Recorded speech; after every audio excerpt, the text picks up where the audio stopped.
Welcome to our U.S. briefing program. Today, we're diving into some intriguing stories that highlight the evolving dynamics in our society. First up, we're discussing how many state constitutions still assume that government officials are male, despite the increasing representation of women in leadership roles. Former South Dakota Governor Kristi Noem even proposed an amendment to change this language, which was ultimately rejected by voters.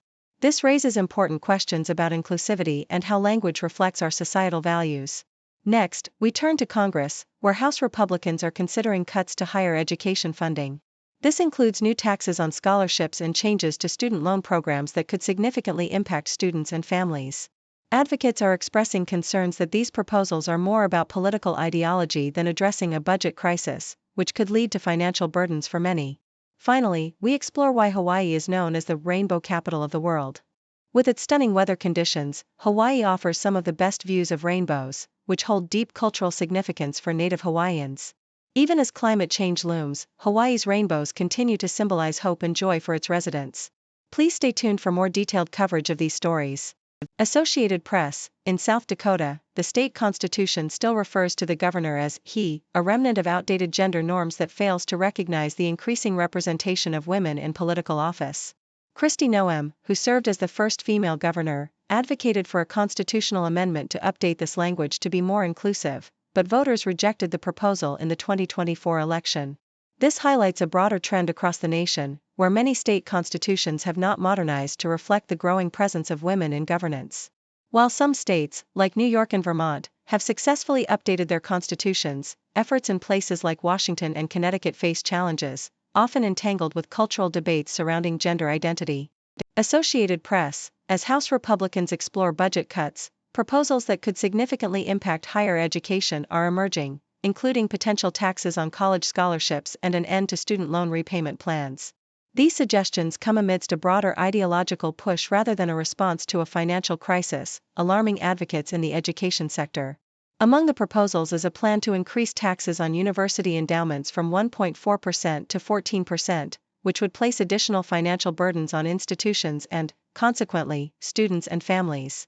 The uncertainty surrounding these proposals reflects the contentious political climate, with advocates warning that such changes could reverse progress made in making higher education more accessible and affordable. Associated Press, Hawaii is renowned as the rainbow capital of the world, where optimal weather conditions frequently produce stunning rainbows, symbolizing hope and new beginnings for many island residents.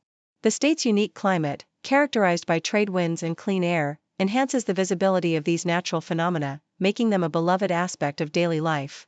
Rainbows hold cultural significance in Native Hawaiian tradition, representing divine power and spiritual protection, with numerous stories and names associated with them in the Hawaiian language. As climate change poses potential threats to rainbow visibility in other regions, experts believe Hawaii will continue to enjoy its vibrant rainbows, which serve as a reminder of beauty and connection in a fast-paced world.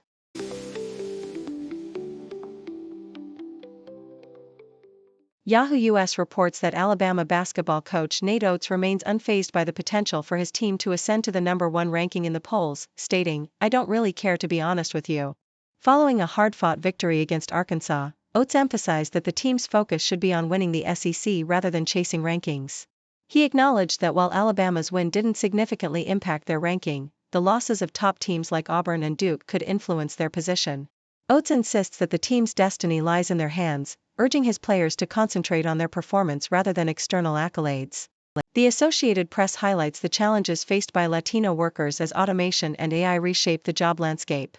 A report from UCLA reveals that many Latinos are overrepresented in industries vulnerable to automation, such as agriculture and retail, which often lack the necessary digital skills to adapt. Personal stories, like that of Valerie Gills, illustrate the harsh reality of job loss due to technology, pushing individuals to seek new skills to remain competitive. Efforts are being made by organizations like the United States Hispanic Chamber of Commerce and Miami Ed Tech to provide training and apprenticeships in tech fields, aiming to bridge the digital divide and enhance economic mobility for the Latino community. The New York Times discusses the controversial support some Afrikaners in South Africa have found from former President Trump, who has amplified their claims of persecution in a post-apartheid context. Despite the historical context of apartheid and the ongoing struggles faced by the majority black population, Trump's executive order to allow Afrikaners to migrate to the U.S. as refugees has reignited grievances over alleged racial discrimination. The reaction in South Africa has been one of dismay, as many view these claims as exaggerated or unfounded, particularly in light of the socio-economic disparities that persist in the country. This situation underscores the complex dynamics of race, history, and politics in contemporary South Africa.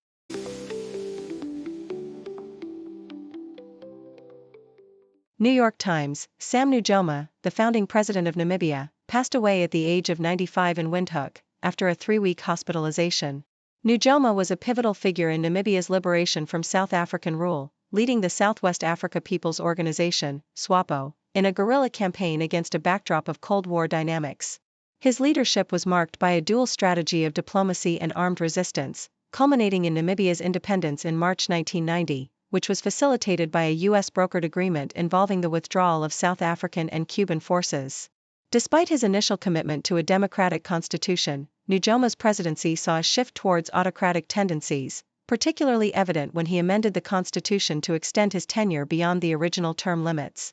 His legacy is complex, embodying both the aspirations of a liberated Namibia and the challenges of governance in a post-colonial context. South China Morning Post, the potential return of Donald Trump to the U.S. presidency raises concerns about U.S.-Thailand relations, particularly regarding Trump's transactional approach to foreign policy, which could disregard Thailand's strategic importance in Southeast Asia.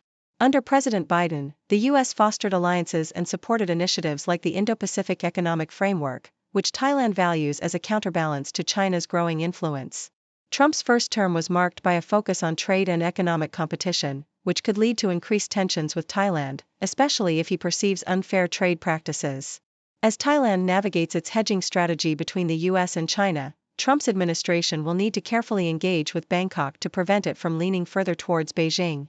This delicate balance is crucial, as Thailand has historically benefited from maintaining relations with both superpowers, and any aggressive policies from Trump could disrupt this equilibrium, pushing Thailand closer to China. Thank you for tuning in. The content above showcases the latest briefing reports and analytical synopses, thoughtfully curated by the 6Do team. These insights stem from a wide array of reputable media outlets, think tanks, government sources, and specialized experts worldwide.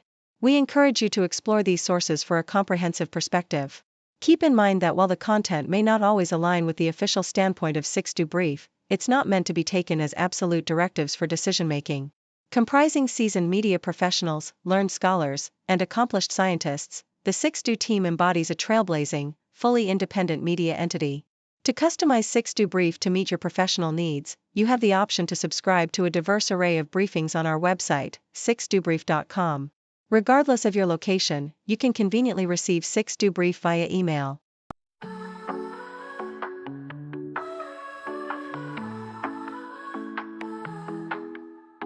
Waking up to wonders, checking nature blunders. Got our rockets flying while the oceans are sighing. Lasers in the sky now, holograms we say wow. Quantum leaps and robot science, new